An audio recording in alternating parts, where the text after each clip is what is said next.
Hey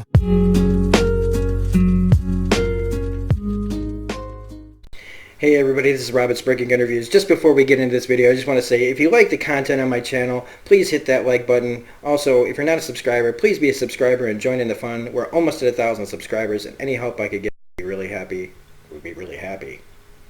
Wow. Would be really appreciated. So with me screwing that up, enjoy the review. Have a great day. Alright, hey everybody, welcome back to the channel. This is Rob here at Smirking Gun Reviews, back to talk more comics, and today we're going to be talking about Absolute Carnage number 4. We're also going to be talking about Absolute Carnage versus Deadpool number 3 and Absolute Carnage Avengers number 1. And so we got a lot to cover right now. We're going to be talking from my regular cover. This is the connecting variant. I was going to get like as many of the variants as I could on this because I liked, there was a Ron Lim one, I liked the action figure one, there was a Hulk symbiote mix, and there was a couple other ones that I really liked, but couldn't get my hands on those. But now in retrospect, while I do think this is an alright issue, it just, when I got through this and I got through the two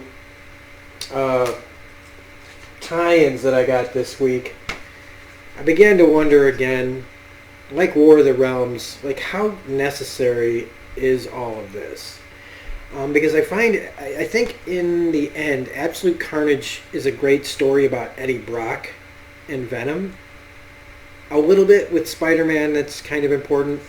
And so yeah, I mean, of all the tie-ins and stuff that has been, like, I haven't read them all. I haven't read like Scream, and I haven't read Miles Morales' ones, but the only ones that seem to have any kind of like real impact was Amazing Spider-Man's couple of tie-ins where, you know, he finally gets like Norman Osborn out of it, and there's a lot more story there going on. And then the Immortal Hulk tie-in was very interesting and ties into a lot, just not just this book, but like Hulk's book as well. But then I get to like the Avengers and Deadpool tie-ins. All right, now I've been following the Deadpool tie-in because you know, I need me some Deadpool every once in a while, and I like the Layfield connecting covers.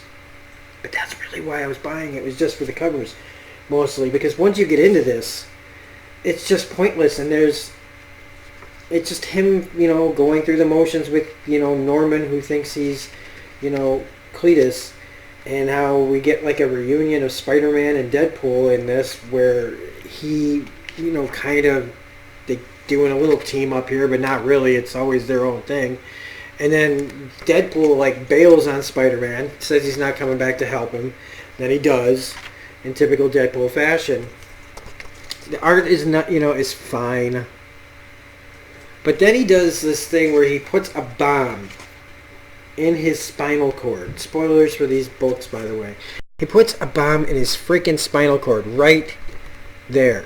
And then explodes, right? Explodes.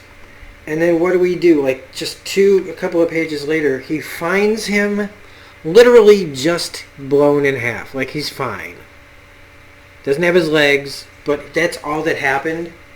He should be nothing. There should be like goo where, you know, Spider-Man just has to leave because he doesn't know where he's going to reconstitute himself.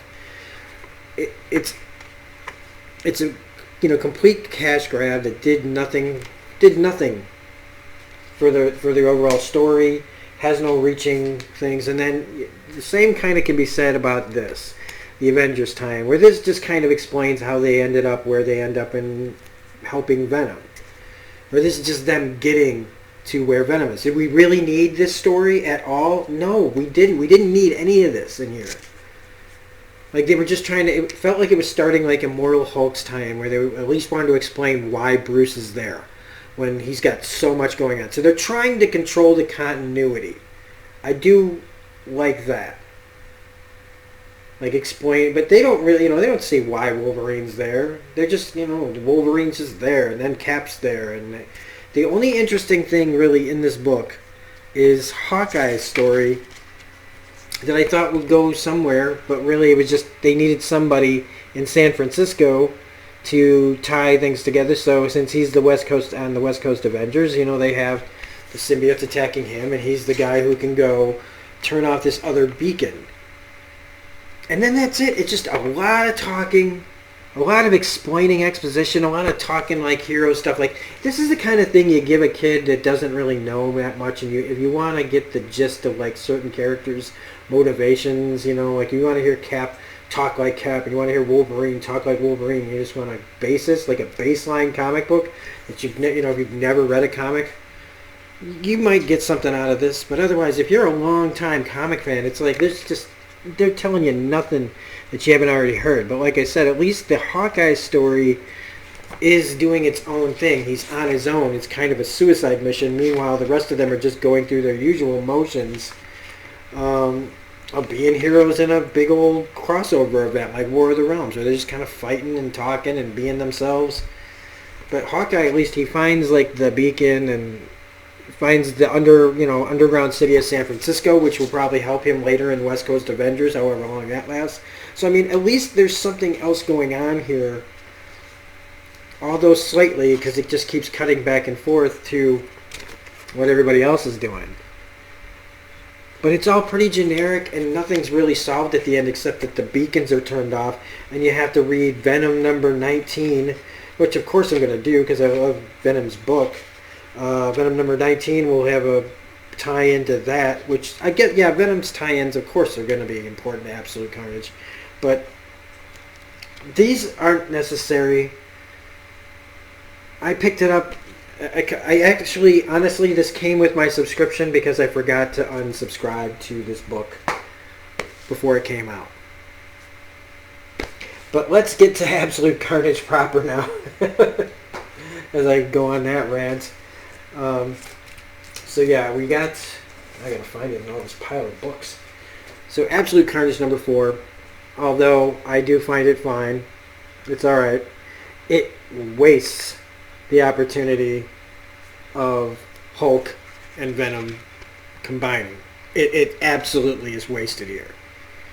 And I mean, I couldn't even in the light, I could barely tell what was happening here other than they're blasting, they're crashing through like a wall together. And Venom, like, it's hard to say who's fighting who. Like, you can't really, I don't know. I mean, the art's fine. But in this book, it's more about Eddie. And Eddie's inner monologue and talking about what he needs to do. And Eddie saying that he wants to stay and, and have to, and keep the symbiotes back so that Spider-Man can get his son and Norman's nephew or grandson, I can't remember now, out of harm's way. And so there's that. This is the heart of this book, is the relationship between Eddie and Peter and his son. All those characters kind of like feeling like their responsibilities, things like that. I mean, I love what Eddie says to Peter, man. I can't protect them, Pete. I'm useless in here. At least out there, I can make sure they don't kill the Avengers in their sleep. You're all I have. Please, for whatever I've ever been to you over the years, just please do this for me. Promise me.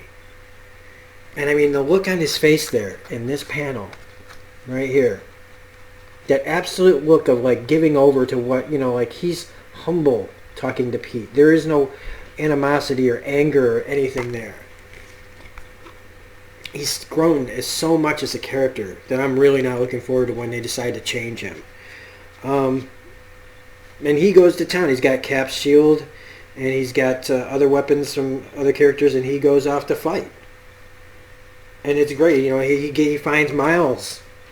He finds Miles in all of this, and he's able to eventually get the symbiote off him. And here again, like, this should be really cool. We're seeing Hulk fight Carnage, and there's nothing impressive about this fight.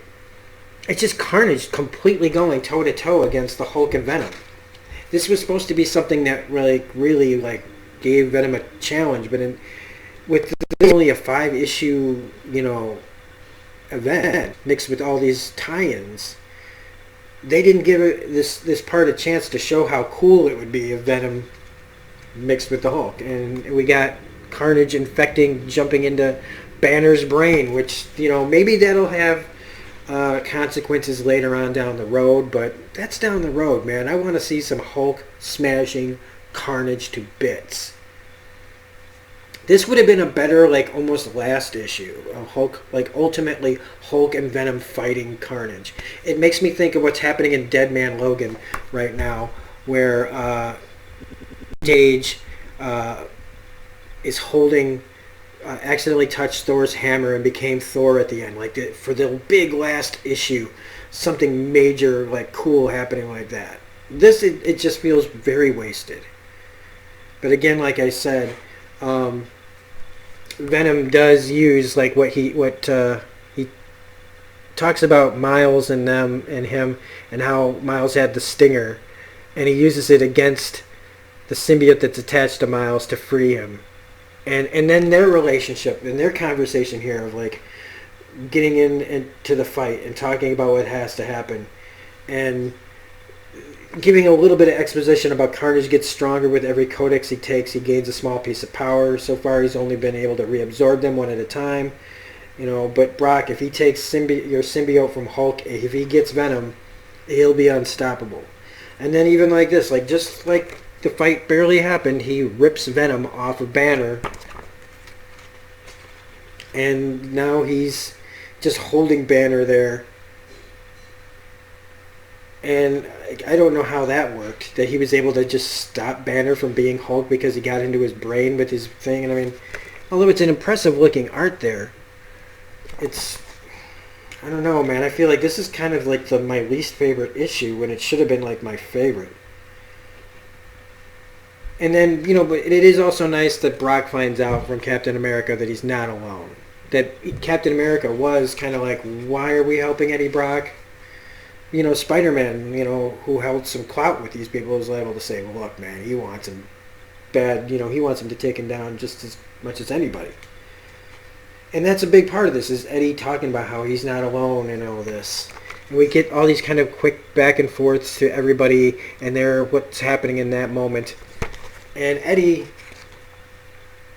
though, he finds the codexes that the bad Reed Richards, I forget what they're calling him, the Maker, right? I think. Let me double check on that one to make sure that... And so he gets all the codexes from everyone that's ever had one, and he slips it on him. And again, I thought it would be cooler looking. It is a great picture. Let's not mince words, though. That's cool. And he's flying again, right? But wouldn't it be cooler if he actually looked like all the heroes, kind of like the Super Skrull from Fantastic Four? That's it. That's our setup for the final issue.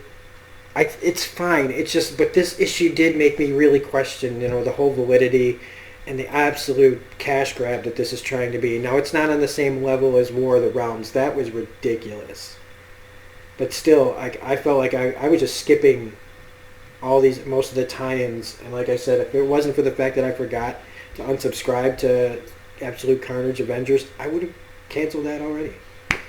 So, that being said, it's a fine book. It takes Eddie Brock even further along. It gives Pete and Venom's character, their relationship, more weight. It's showing the rest of the heroes that Venom and Eddie are really trying to be heroes and trying to save the day. But ultimately, I feel like in the end, it's just going to be... It was fun. Donny Cates' writing was great. The little story was. But I think this would have just been fine as a Venom story. Just put this in the issues of... Make this Venom's latest arc. What do we have to look forward to with Venom next? Venom Island... I'm sure that it'll probably be fine. It's just, I don't know. So anyway, if you like this review, please hit the like button, comment, share, subscribe, all that jazz. Otherwise, we will be back with more comic reviews later. This is Rob saying have a great day, and we'll see you next time. Bye.